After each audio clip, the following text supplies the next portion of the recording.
the most valuable lessons I took away, number one is resourcefulness. I mean, Madonna, I don't think she would fight me on this. She's not somebody that is willing to hear no. You find a way. You just figure out how to make things happen. And that resourcefulness has, as a skill set, has served me so well throughout my life and my career. And just like believing that I could find a way. And that was really instilled in me in that time. The second is I built an incredible network. And this was, again, first job. So I didn't really know the value of a network. I didn't really understand what I was building when I was building. I was just trying to be like a nice, helpful person and like be friendly and, kind of be a great representation of her out in the world. But, as her assistant, kind of most people went through me. And so I got to know a lot of really, really high profile people that I would, know for many years. I got to understand, like incredible designers and creatives, and just like built an incredible network. And I think the third thing is I was so interested in how she evaluated deals and opportunities and what she said no to and what she said yes to. And so that understanding how a celebrity, somebody in music, how somebody so high profile who's got just tons of incredible opportunities coming, what their kind of decision tree looks like and what's important to them. That is, turns out, a very, very specific skill that I learned and was able to take away. And I think has served me well in my career since then. Hello, I'm your host, Mike Gelb, and this is the Consumer VC podcast, where we discuss the intersection of venture capital and consumer innovation. If you're enjoying the show and want the full experience, subscribe to my newsletter at theconsumervc.com. You'll receive new episodes straight to your inbox and a weekly recap of all the consumer deals that are happening, all the fundraisers, M&A transactions, bankruptcies. All content and episodes are for informational and entertainment purposes only and is not investment advice. Our guest today is Denise Lambertson, who is a managing partner of Constellation Capital and the chairwoman and founder of LMS. LMS was one of the first influencer marketing agencies. They were kind of there even before influencer was a thing and when it became a thing. And we discussed how it came to be, the relationship between, celebrity talent and consumer. And then also why she ended up focusing on emerging brands. We actually didn't really get into the Constellation Capital VC investing side for this episode. We'll have to do that another time. But really excited about this one because we really focus on that kind of relationship between talent and brand, and how she sees it in terms of what the right partnership is and how it can and also can't work, or might not work. Without further ado, here's Denise.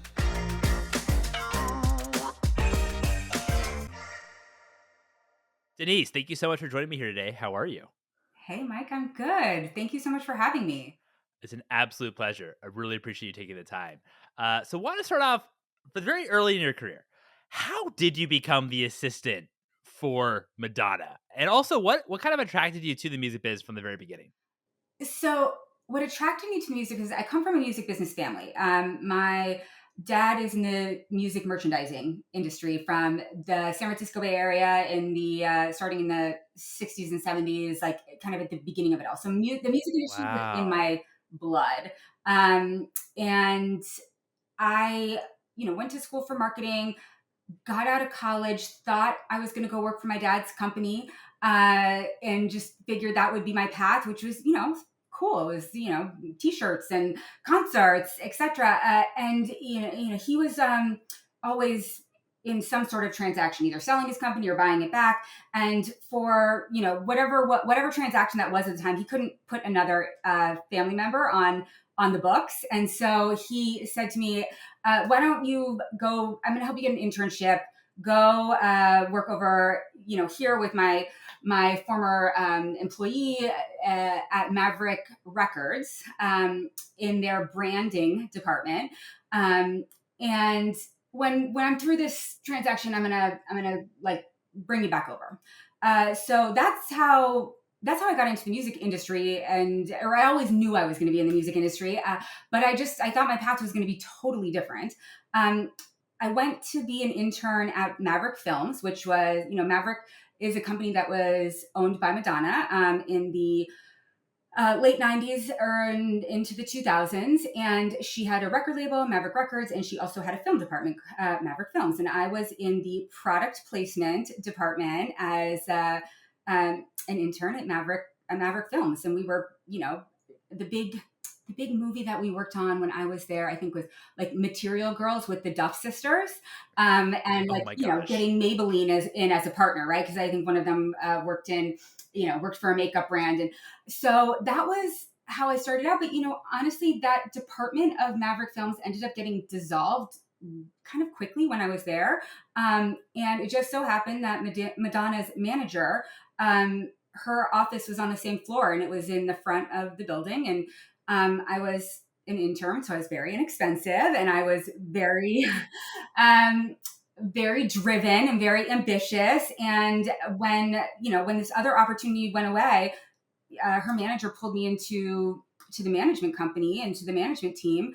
And then from there, that manager moved on, and the Madonna's current assistant got promoted to be her manager, and I got pulled up into the assistant role. And it honestly was like a series of happy accidents. It all happened so fast. I look back now, and I'm like, how on earth did I feel like a little bit of like I just kind of stumbled my way into that, without a lot of intention or planning. I was just like, okay, here I am now. And I was with Madonna for 6 years. 3 world tours. I got to live in London for a few years when she was there, which was, life changing for somebody in their 20s, and just, had a front row seat, no pun intended, to like one of the biggest and best like brand architects and creatives of all time. So it was outrageously hard work, but incredibly, incredibly interesting. As you look back to that period and working, 6 years for Madonna, what were some of your biggest learnings from that experience?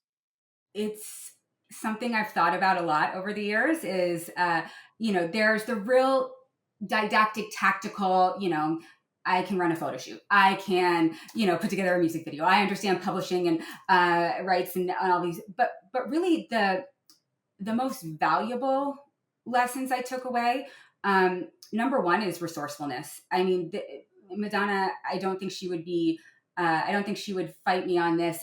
She's not somebody that is willing to hear no. You find a way. You just figure out how to make things happen. And that resourcefulness as a skill set has served me so well throughout my life and my career, and just like believing that I could find a way. And that was really instilled in me in that time. The second is I built an incredible network. And this was, again, first job. So I didn't really know the value of a network. I didn't really understand what I was building when I was building. I was just trying to be like a nice, helpful person, and like be friendly, and, kind of be a great representation of her out in the world. But, as her assistant, kind of most people went through me. And so I got to know a lot of really, really high profile people that I would, know for many years. I got to understand, like incredible designers and creatives, and just like, built an incredible network. And I think the third thing is I was so interested in how she evaluated deals and opportunities, and what she said no to and what she said yes to. And so that understanding how a celebrity, somebody in music, how somebody so high profile who's got just tons of incredible opportunities coming, what their kind of decision tree looks like and what's important to them.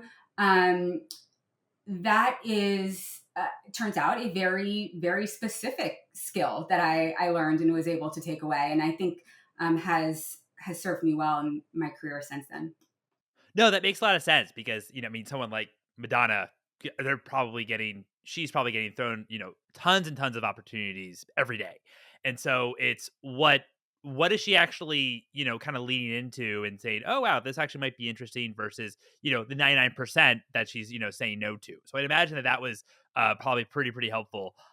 So so you build this whole network. I guess, and the underpinnings of this is the music business. Why did you decide to leave the music biz after 6 years? Well, unlike a traditional organization, when you work in a kind of hybrid family environment and business environment, there's not like a traditional growth path. Like, there's not like somebody has to leave or retire or whatever, and there's really, you just kind of wait until that happens. And I looked at, the team that she had around her, and they were incredible. Her publicist had been with her for such a long time. I adored her. Her manager was fantastic. And I was like, and I also didn't really see myself in either of those positions. And I really struggled to figure out like where I could go from there. And I got to a point where I was like, I can, if I stay, I'll continue to do I'll continue to do incredible things, have incredible experiences, but like I'll be a career assistant. And or is 7 years going to look better than 6 years? Is eight? Like, I don't think so, right? Mhm. And so Yeah. I need to make a decision now that I'm going to move on and like kind of figure out where my next thing is to be, or else I could be very much stuck in. And I didn't want to stay as an executive assistant. That wasn't, I really enjoy business, and I knew that I wanted to be in some form of business. So and as a part of that reflection, when I was contemplating leaving, I was kind of like, well, where, if I know I'm not going to stay here with her, um but where in the music industry do I get excited? Like, what have I enjoyed about this, with her so far? Well, I didn't like love the music part. I loved the brand stuff. I loved, I loved the partnerships that she did. I love watching her creative process. I loved watching it all come to life. It was like, I was always very driven to the product and brand side. And that was, a little bit at the beginning of the crossover, meaning, if you think about the timeline of celebrities and brands, even legacy brands, and uh, for many years, especially music, celebrities didn't do brand deals in the US. It was like and then in before the implosion of the CD business, like you did that in Asia where nobody could see, and it was like you didn't do it right. Like that was not the way that you connected with your fans, because they were making so much money in the selling CDs. But when that imploded, all of a sudden, the supermodel era came to a close, because celebrities were now going to be going to be the models and the endorsers of these brands. And so she was really early in that. And I really kind of understood that celebrity and brand was going to come together, and it was starting to become more common and less stigmatized in the US. Um, and I felt like I really wanted to be a part of music and marketing and music and brand, and how those things were going to come together. But honestly, Mike, I didn't have a ton of vocabulary for it at the time. I just kind of knew what I didn't want. And I resigned and left Madonna in the spring of 2009. I had been in a total, what I call Madonna bubble. I had no idea that the global financial crisis was happening. I had no idea that there were no jobs. I was just like not paying attention, because I was, so enmeshed in her world. And so I very naively thought that the whole business world was just waiting for me to leave that job, and was going to be like, what role do you want? And here at Google, here at, Kellogg, whatever it was. And I had a bit of a rude awakening, which was, that a lot, it was very easy for me to get interviews, and people thought my background was really interesting, but it was also very broad, and nobody really knew where to put me. And there weren't a lot of jobs. So, it was a real kind of, identity crisis moment of like, okay, gosh, what? Well, I just left this great thing, and I don't really know what I want, and nobody really knows what to do with me. Wow. So take me to that. I mean, first of all, when I think about celebrity and brand or like celebrities releasing products, especially on the music side, I immediately just think of Kiss because Kiss like licenses everything pretty much on their brand name and definitely monetize it from that way. And just want to share that out there. I always gravitate towards what like Kiss did, and I thought it was just so like I mean, it's I think there was like an episode they like did like I think there's like even like Kiss coffins or something crazy, but it's like really pretty wild. So take me to like the financial crisis in 2009. How did you think then about what you wanted to do next then, since there wasn't a lot of jobs?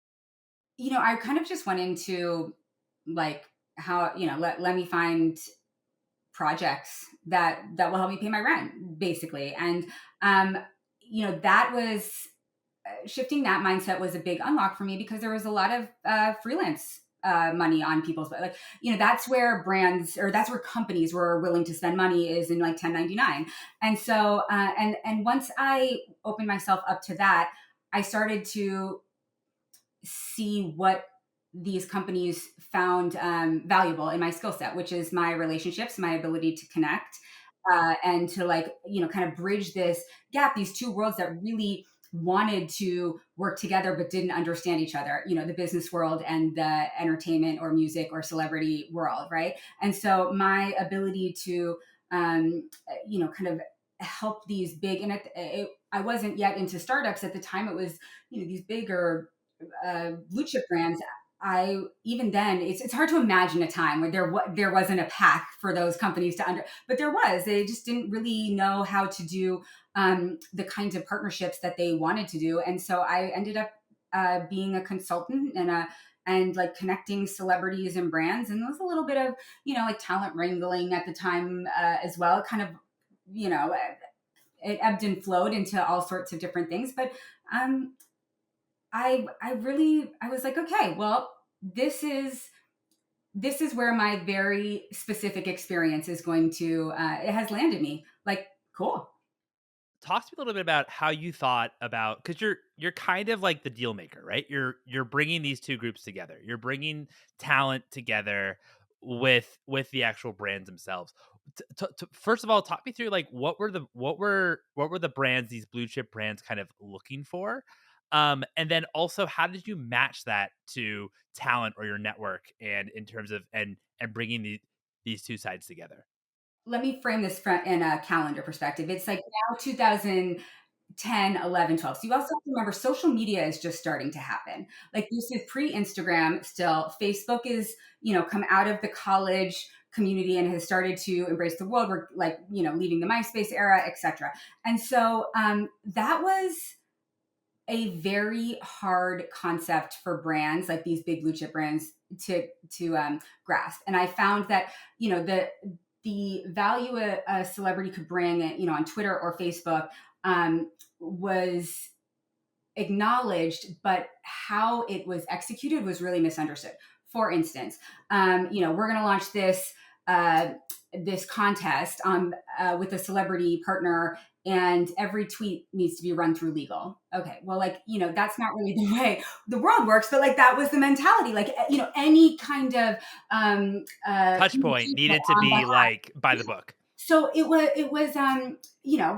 and then you were also in the era of like, and this was not my deal in any way, and I don't mean to like shine a spotlight onto a negative, but like, the era of when like Alicia Keys did the iPhone promotion, but like sent it from her BlackBerry, or vice versa, right? And it like still said sent from, like, so everyone was just trying to figure it out at that time, like how to integrate social media, how to go from like really traditional endorsement media production days, PR, into this new world of social. And so I took that skill set of understanding what was important to celebrities and how they made their decisions, etc. And I tried to bring it, into the realm of brand partnerships, and then also like layer in the realities of social media. And that just like put me in a position, just like just like really unique position, frankly. And it looking back, I had not yet been introduced to the world of startup, but like it was, there's not a ton of passion from the individual employee at a like, blue chip company, or that's rare, right? It's, and so, um, that, that I think was really the missing piece, is there was like, this wasn't passion or excitement that was driving either side. It was still very kind of transactional. Got it. And also these were just kind of like um your traditional endorsements. There was no kind of like equity involved or like that kind of piece. It was, okay, we're going to sign you up. We're going to pay you X amount. We're going to do this, that, and the other commercial or post or what have you.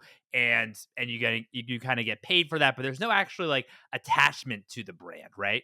No, but it's funny you mentioned that, because in the background of me being in New York and starting to work on these deals, the timeline was right after Vitamin Water got acquired by Coca Cola, and the massive 50 Cent legend of like his equity stake and how much that was like making, that was tidal waves through the celebrity community. Oh my gosh, equity! Oh my gosh, look at this deal! Oh my god, I want a deal like this, and that really, that deal, which, again, I had nothing to do with, was in the background, was just, it was so, um, it was such a point of inflection for the entertainment community, especially those that were early adopters to, just like in general to business, etc. That I would be bringing this, my network blue chip, endorsement transactional things. And they'd be like, okay, that sounds great. I'll do that. But like, do you know any brands like Vitamin Water? I would really like to do something with equity. Like, Denise, can you go help me find my Vitamin Water? And that was literally how I was like, okay, well, cool. What's a startup? Like, what does this mean? Would I find one? And I started to look around in New York, and I was like, oh, cool. I just downloaded Uber for the first time. Like, a Blueprint juice cleanse, like that's a new thing. Like, I started to recognize, the difference between a startup and like, I just had never been exposed to that. I didn't go to business school. And, Warby Parker's another example of one where I was like, okay. And so I just, at that point, I was like, well, this is what my network is looking for. Like, kind of like, let me go see if I can find a brand to consult for that's a startup that would want something like this. And through a series of happy accidents, I fell into a consulting arrangement with Gilt Group, kind of right at the height of the daily deals craze, right? And Mike, I will never forget the feeling of walking into the Gilt Group office and like just immediately understanding the difference between that environment and the legacy Blue that, chip. I mean, young people everywhere, like moving, walking around with laptops, a ping pong table in the corner, like, just excitement, beer Fridays, like all of the things. And I was like, okay, this is fun. These people like are having fun with their job, and this is a cool company. Like, I want to be here. Like, this is where I would rather spend my time. So I understand, like, I think I understand how a celebrity would be like excited about this environment and this passion. The celebrities are not my clients. They're just my network. I work on behalf of the brand. Like, when I stopped working for Madonna, I really did not want to represent individual talent. I was like, I can, I want to be, agnostic to uh, like the who, and just find the right person. And I like, it would just feedback. Like, I'd go to somebody, and on behalf, I was working for the brand, and I would go to somebody and they'd be like, I really like this, but hey, Denise, do you know any startups? That was really, and that is, kind of differentiated me from the agent world and the management world, right?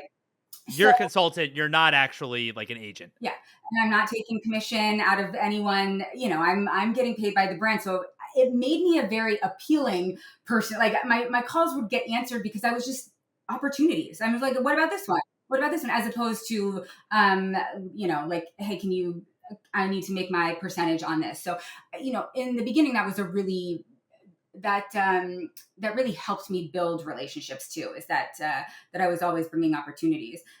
How did you approach like the deal making process from like this perspective when it comes to equity versus, like a traditional maybe transaction, dollar value transaction, and that you're And how did probably I not do it? budgeted. Yeah, exactly. Exactly. Totally. So, my perspective with startups was, uh, I was really inexpensive, and I wanted to make um, a little bit of like a retainer or a project fee to keep my lights on, but I wanted to also be incentivized along with the talent that I brought in and take a piece of equity. I was like, but I didn't really have any idea what I was doing, Mike, at all. Like I was just like, okay, everyone wants equities. I want equity too. Like no concept of what that was, what that meant. And what I did, I had to teach it to myself. I had to learn it, myself, which meant a lot of YouTube, a lot of research, and also just, I'd start working with these brands, and I would ask the founder or whoever was in charge from the brand side to join me on these calls and explain the opportunity to the talent representation that I brought in. And I would listen to how they would talk about, exit strategies and cap tables and liquidation preference. And I would just, school of YouTube. Okay. I'd be like, okay, well, what did this, what did he say? And like, it's funny, I still have a bunch of those notes, and I look back now and I'm like, God, I really, I was just like, I just was trying hard not to sound stupid. So I would like take what I heard, and then just, figure it out and test run it a little bit. Like, okay.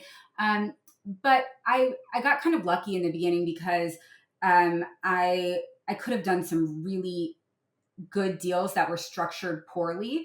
And that wasn't the case. The brands was working with in the beginning had a lot of integrity, and they weren't trying to do bad deals with celebrity. You know what I mean? So, but that was just pure luck, because I really did not know in the beginning how something should be structured.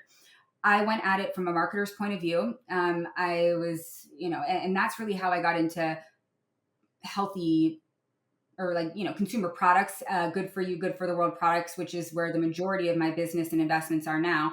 It, is just like, how will the celebrity merchandise this relationship in their life in a way that's really authentic, which is, kind of a buzzword now, but it, but that was, like, it's really easy for an athlete uh, you know, to believe that an athlete's going to be on a juice cleanse if they're like, if the thing is inflammation, or it's like really easy, to believe that, like, somebody who's training to be in the next Marvel movie is going to care a lot about like the supplements that, right. Like, as opposed to, I just downloaded this app, for like a lot of stuff that was going on before consumer products was in tech.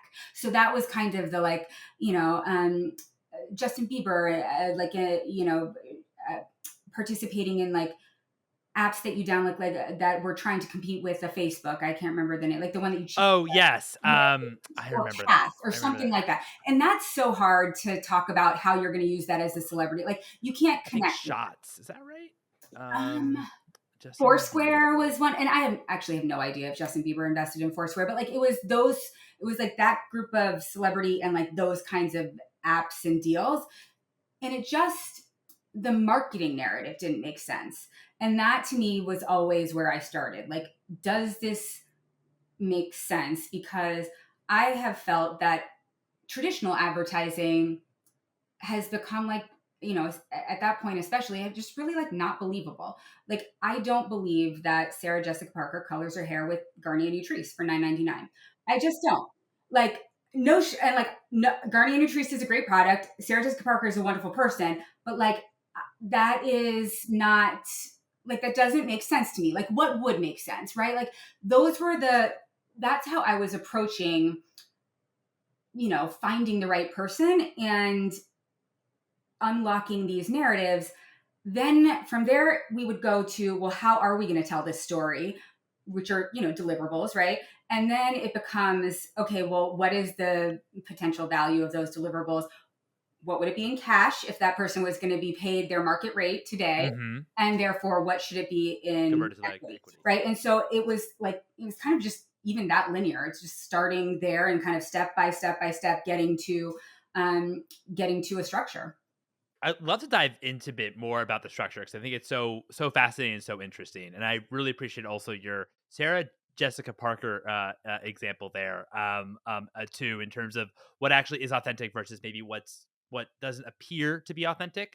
Who actually knows if she actually used their product or not? But it just doesn't seem probably that she doesn't.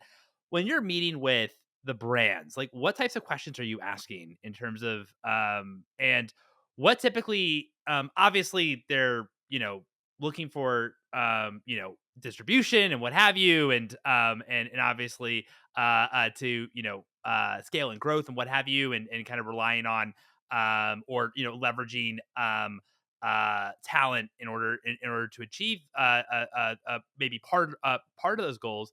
But what are some of the questions that you're kind of asking them in terms of just making sure that like they're the that someone in your network, that this person may be a right fit for them?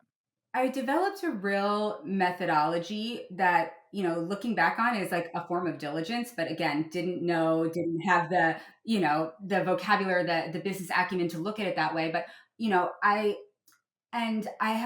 had a really strong sense early on, like I don't represent the celebrity, but and I saw this on, I don't know if it was your Twitter or your LinkedIn, but like your net worth is your network, or your network is your network, right? So doing right by that community was really important to me. And I took that very seriously, even though, because I was bringing them into like a risky deal, right? That's what it is: high risk, high reward. So the methodology I developed started with product, like, you know, whatever the whatever promise your product is making. Is it a functional promise? Is it a ingredient promise? Is it a, like, whatever that is it actually true? Can you stand by it? Right? Like at the end of the day, is it a taste? Is it a, no, you don't have nothing if you don't have that. And that will be the first thing that a celebrity's fans come for if it's not accurate. Right. The second is brand, because I am a marketer. So, what is it? What are you called? Can I pronounce your name? And this is beginning to be the Facebook, Instagram era. So like, what does the packaging look like? Does it look good in a picture? How much of explaining does it need to do? Like there was a time when it was really important to me, like how do we make a hashtag out of that? Like, do you have a brand that is strong enough that can, like, if a celebrity, gives it a spotlight, that can actually make something of that moment. And if you don't, that's fine. Here's, go to a creative agency, go kind of work your stuff out, and then come back and we'll do it. Right? If you've got the product but you don't have the brand yet, fine. But like, you're not going to be happy with what a celebrity does for a brand that isn't working. Right? The next for me was team. Ultimately I put the deal together, but now this person's a partial owner of your business. Like, do would I feel comfortable putting the celebrity relationship in that person's hand? Like, how much experience do they have? Have they started and sold another company? If not, who's on their board? Like, who are they? Are they mentorable? Are they are they going to be somebody who will like listen and grow, etc., with advisors? Because I think we all know great businesses, great companies, great products that have been totally set up for success, but like founder hubris is a real thing. And like, it's can be really challenging. Great businesses, great products die on the vine all the time because of poor team. So understanding the team and having a real sense of, can they be a good partner to this person? And can they really drive value for their own business? The next is capitalization. It's, I like to say, one Instagram post, one tweet, one Facebook. That's not a marketing plan. So, like, yes, I'm going to bring this person and they're going to get equity, and you do not have to pay them a cash fee, but like, you have to have enough money to actually support whatever the marketing is in order to get enough out of them. And you have to be marketing in other ways as well. Like, this is one piece of a pie. This is not the whole entire strategy. And if it is, like, that's not a solid strategy, and I wouldn't put all that pressure on a celebrity to build the sales of a brand on their back. And then the fifth is gut instinct, which I've gotten all the way through 4 and been like, oh, I just don't know that this is the thing. And hey, I've pulled things that I shouldn't have pulled, and I've gone forward with things I shouldn't have. But I'd always listen to that as I kind of always listen to that inner voice too. I appreciate you letting us know like your how you think about like evaluating opportunities and as well as kind of like your own due diligence process.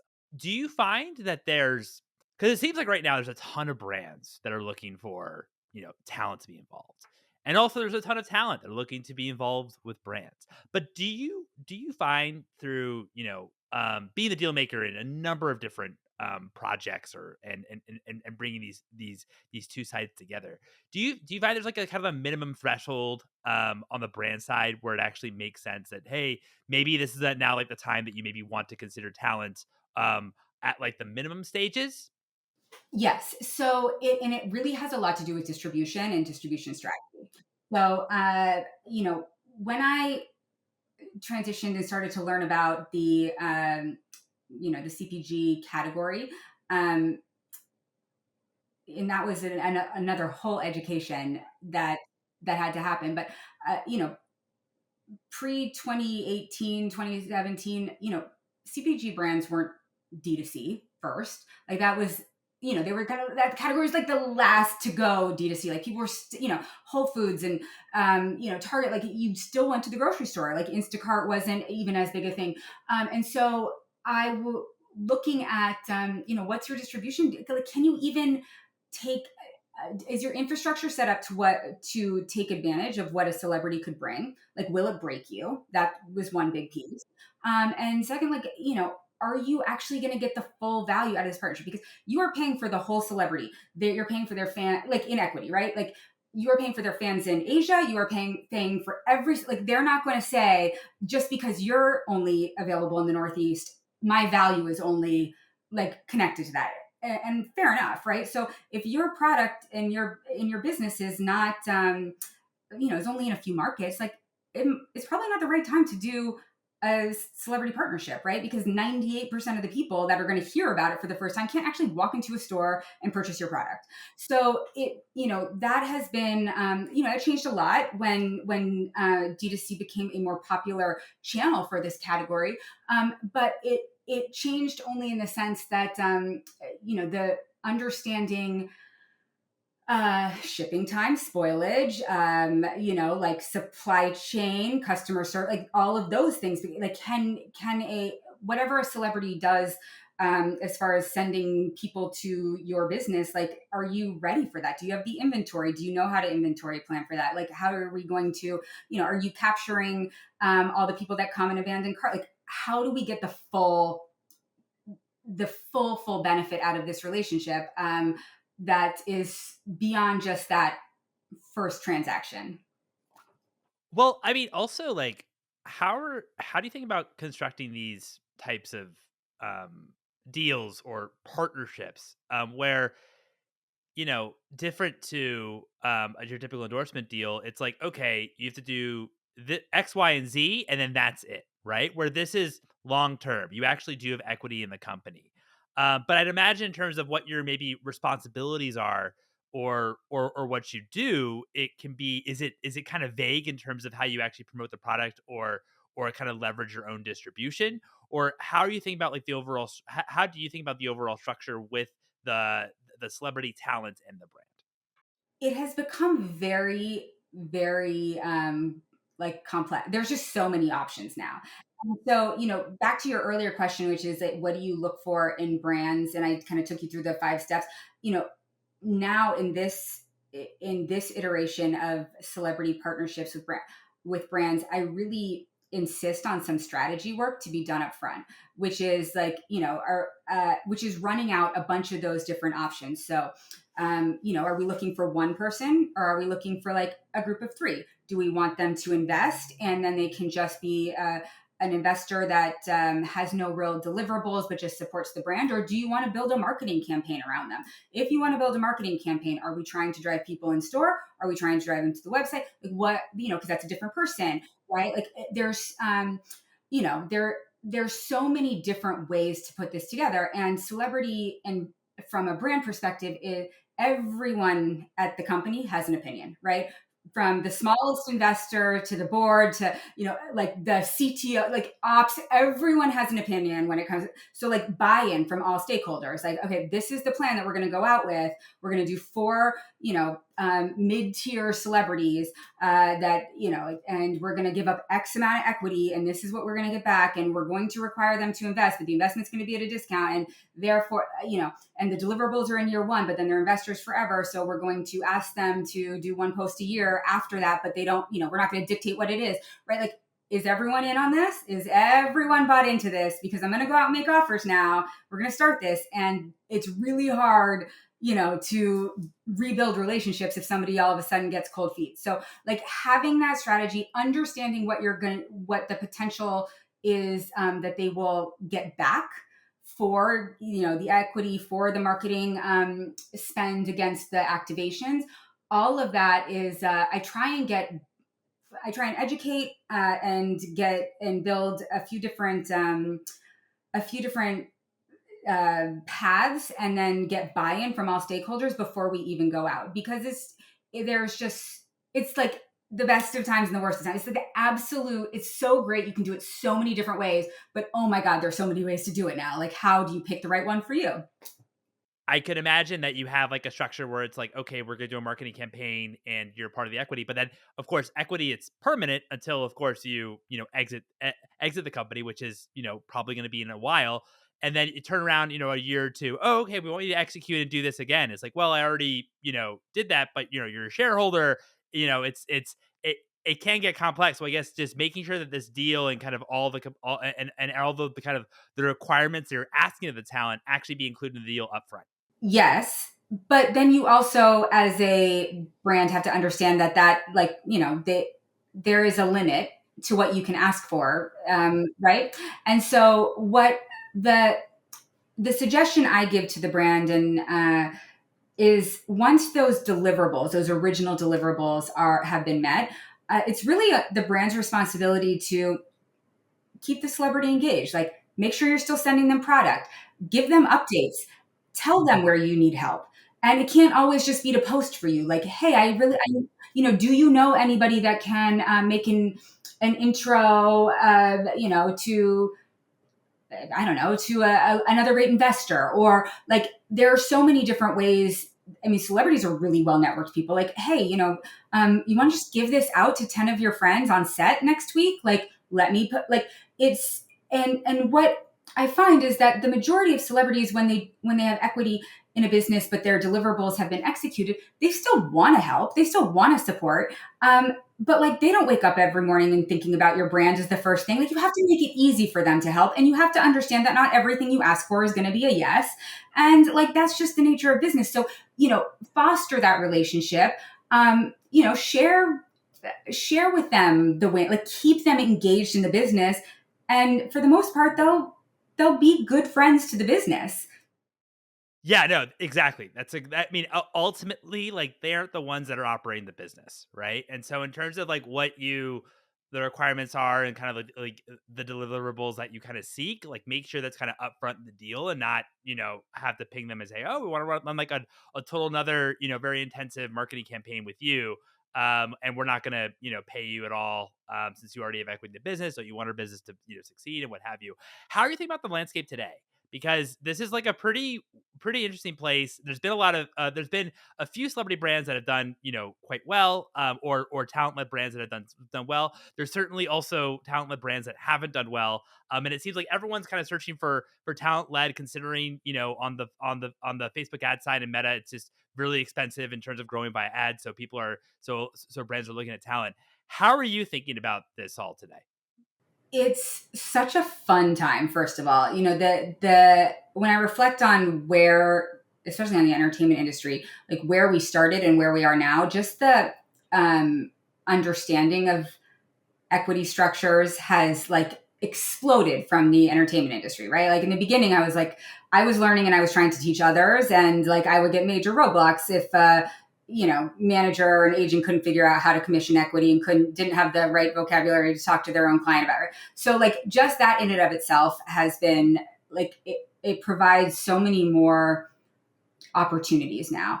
And I would say, I believe we're at the beginning of a trend in like consumption where consumers really want to understand like the people behind the brands that they buy. And I think that is especially true of the next generation coming up, right? Nobody wants to think about a bunch of old people in a boardroom making decisions based on a focus group about like the things that they are going to, especially consume or use, for their health. So whether it's a founder marketing has become like an off, right? Founder marketing is super important. And what we're also seeing is, celebrity, influencer, creator, athlete, like starting and leading brands like as founders, as co-founders. And I believe, and we'll have to come back to this in a few years to see if I'm true, but I think, in 5 years, 90% of the brands on the aisles will have a founder marketing or celebrity marketing or personality as a part of their, connection with consumers. I think I really believe that is going to become like incredibly pervasive and the expectation. So, how do you do that responsibly as a business, as a celebrity that wants to be a part of a business, that wants to start their own business is, truly you do need to go absolutely back to the basics. Do you have a product? Is it good? Can you make it at a price that people will buy it at? Right? Because we're leveling the playing field now. Like if my hypothesis is true and like 90% of the brands are going to have some sort of, some person with an amplifier that attached to them as a founder, like that's everyone screaming all at once. So like it becomes like, back to like, oh, is it just good? I mean, we can acquire a customer. Can we keep a customer? Do we have like a financially sound business? Do we have a structure? Do we have a team? And I think that what we're experiencing right now is the end of the like 1.0 of those brands where, a bunch of people went out and some people got a really great business together and got really, surrounded themselves with experts in the industry and, went out and did it the right way. And there was a lot that were like, oh, I can, I have a social following and I just have to shout it out and I have a business and like and that, it works for Kylie Jenner for sure and the lip kits and that and all of that, but like it's not, it really doesn't work for most. And it's so I really think that you can't overestimate the importance of like a sound business structure. That's very true. Like that you actually have, maybe like a full-time operator operating the business and actually understands from a business perspective. And it's not just someone who maybe happens to have a following, but they're like, okay, I'm gonna start a business just to monetize, my following or what have you. But they're actually not, they're much more focused on the actual content side piece from that standpoint, and not so much like the operating the actual, physical product business that based on this. Especially when you get into products that are complicated from a compliance standpoint, like, alcohol or CBD or THC, right? Like you really want to have your ducks in a row. And like, I think the Milk Brothers have done an extraordinary job with Happy Dad. And, like there are some creators out there right now. And I do think we're about to enter into this era of creator-led brands. I saw on your TikTok, the Emma Chamberlain Coffee segment that you did. And,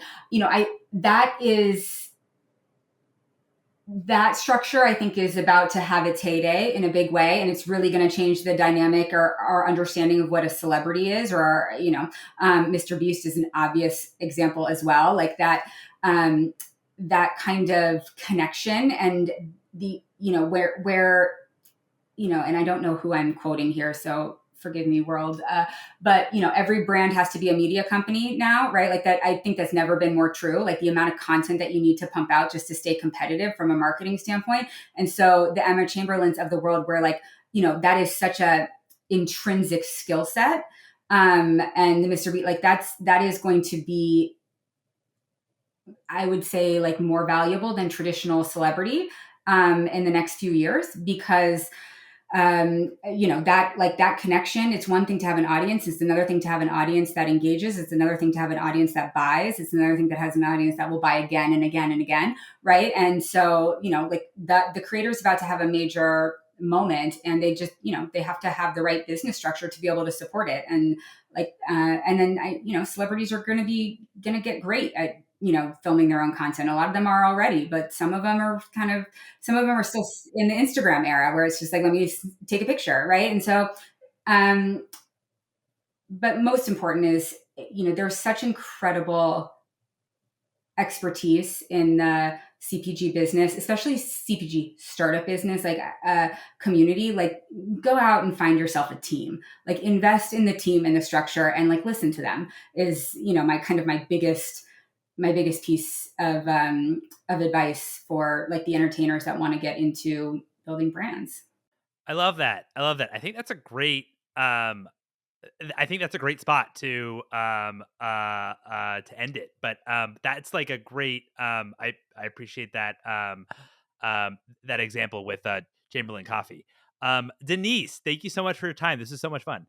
This was amazing. Thank you. I really appreciated your questions. I could like honestly talk for hours. So I'm glad you told me when it was time to call it. And I look forward to having this come out, and also seeing who you get next. You get some great people on this show. I learned a lot.